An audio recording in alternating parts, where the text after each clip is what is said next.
نحمد و نصلی علی رسولہ الکریم اما بعد۔ فالج جو کہ ایک عام مرض بن چکا ہے، بچے بوڑھے جوان سب اس میں مبتلا ہو رہے ہیں۔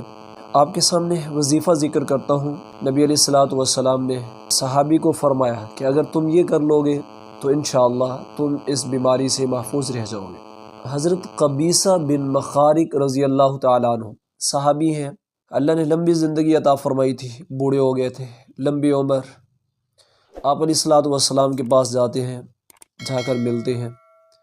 آپ صلی اللہ علیہ وآلہ وسلم نے آنے کی وجہ پوچھی، کہنے لگے یا رسول اللہ صلی اللہ علیہ وآلہ وسلم، بوڑھا ہو گیا ہوں، ہڈیاں کمزور ہو گئی ہیں، اعصاب کمزور ہو گئے ہیں، تو آپ کی خدمت میں حاضر ہوا ہوں، کوئی ایسا دعا بتا دیجئے، کوئی ایسا وظیفہ بتا دیجئے جس کو میں کرتا رہوں تو اللہ اس کے ذریعے مجھے نفع بخشے، مجھے صحت دے، عافیت والی زندگی دے۔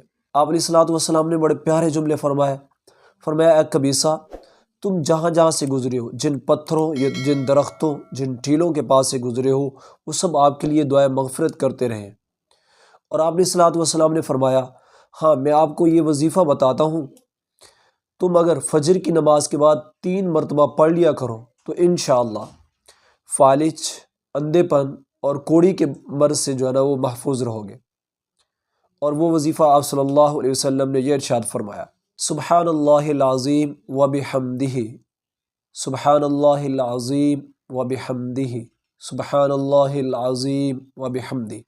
آپ صلی اللہ علیہ وسلم نے فرمایا کہ جو بندہ اس کو فجر کی نماز کے بعد 3 مرتبہ پڑھ لے تو انشاءاللہ اللہ کے حکم سے وہ بندہ 3 بیماریوں سے، فالج، اندھے پن اور کوڑی کی بیماری سے محفوظ رہے گا۔ اور آپ علیہ الصلوۃ والسلام نے فرمایا کہ یہ کلمات بھی پڑھتے رہا کرو۔ اس میں آپ صلی اللہ علیہ وسلم نے یہ دعا ارشاد فرمائی، اللہم انی اسألک مما عندک وافض علی من فضلک وانشر علی من رحمتک وانزل علی من برکاتک۔ تو آپ علیہ الصلوۃ والسلام نے یہ وظیفہ ارشاد فرمائے۔